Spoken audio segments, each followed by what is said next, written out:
সরকার জুলাই সনদ বাস্তবায়ন করবে না, কারণ সরকার যদি জুলাই জুলাই সনদ বাস্তবায়ন করে তাহলে বাংলাদেশের বৈষম্য যে নামক শব্দটা আছে এটা আর থাকবে না। এখন সরকার যদি আগে জুলাই সনদ বাস্তবায়ন করে, তাহলে যে বাহাত্তরের যে সংবিধান আছে, এই সংবিধান যে মাধ্যমে যে ওই সংবিধানের দোহাই দিয়ে যে গত 17 বছর স্বৈরাচারী সরকার নিরীহ মানুষের উপর নির্যাতন চালিয়েছে, নিরীহ জনগণকে বিভিন্নভাবে হয়রানি করিয়েছে, বিরোধী দলের লোকজনকে বিভিন্নভাবে ফাঁসি দিয়েছে, বিভিন্নভাবে জেলে জুলুম নির্যাতন, বিভিন্নভাবে গুম খুন করে ফেলেছে। এই যে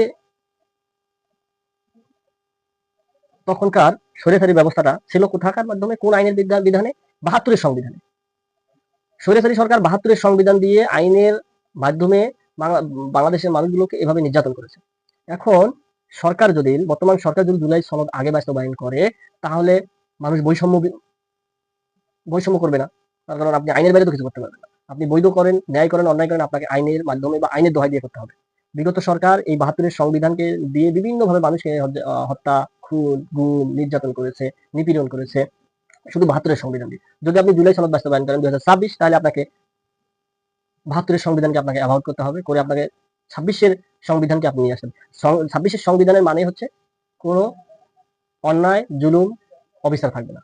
যদি 26-এর সংবিধানটা পালন হয়, তাহলে মানুষ স্বৈরাচার হতে পারবে না। তো যদি মানুষ আগেই যদি আপনি 26-এর সংবিধান যদি আপনি বাস্তবায়ন, জুলাই সনদ যদি আপনি বাস্তবায়ন করেন, সেক্ষেত্রে আপনি আওয়ামী লীগের খুব ভালো একটা বিচার করতে পারবেন না।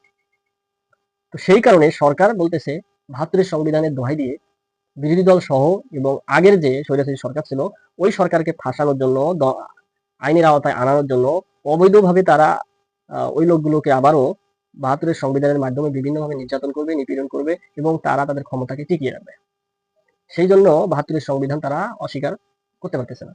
72-এর যে ভুল সংবিধানগুলো ছিল, 72-এর যে প্রশ্নবিদ্ধ যে সংবিধানের কিছু লেখা ছিল, সংবিধান নিজের মতন করে ব্যবহার করেছিল, যদি 26-এর জুলাই সনদ যেটা আছে আমাদের, এই জুলাই সনদ বাস্তবায়ন হলে তাহলে কিছু 72-এর সংবিধান কিছু এখান থেকে ল্যাপস হয়ে যাবে, ডিলিট হয়ে যাবে।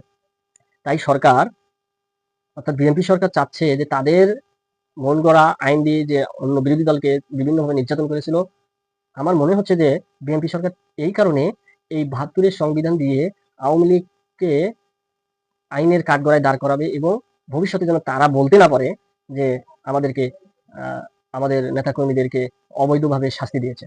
তার কারণ এই 72-এর সংবিধানের দোহাই দিয়ে বিভিন্নভাবে মানুষদেরকে ফাঁসি দিয়েছে, অন্যায় করেছে। তারা চাচ্ছে যে তাদের ওই অবৈধ সংবিধান যেটা আছে, যে পয়েন্টগুলো আছে, এই অবৈধ কিছু পয়েন্টের মাধ্যমে তাদের বিচার করবে। করার পরে হয়তো বর্তমান সরকার বিবেচনা করতেও পারে যে জুলাই সনদ তারা বাস্তবায়ন করবে কিনা। আসলে আমার মনে হচ্ছে এই যে জুলাই সনদ নিয়ে যে টালবাহানাটা, এই টালবাহানার মূল কারণটাই হচ্ছে তাদের মন গড়া আইন দিয়ে তাদের বিচার করবে। করার পর হয়তো সরকার চিন্তা ভাবনা করতে পারে যে জুলাই সনদ বাস্তবায়ন করবে কি না। যদি সরকারের সৎ সাহস থাকে, বর্তমান সরকারের, তাহলে তারা জুলাই সনদ বাস্তবায়ন করবে। আর যদি তাদের সৎ সাহস না থাকে, তাহলে জুলাই সনদ বাস্তবায়ন করবে না। কারণ এই জুলাই সনদে মানুষ স্বৈরাচার, অবৈধ সম্পদের মালিক, টেন্ডারবাজ, দুর্নীতিবাজ হতে পারবে না। যদি সরকারের সৎ সাহস থাকে, তাহলে জুলাই সনদ বাস্তবায়ন করবে। যদি না হয়, তাহলে তারাও স্বৈরাচারী সরকারের মতন তাদের ক্ষমতাকে পরিচালনা করবে।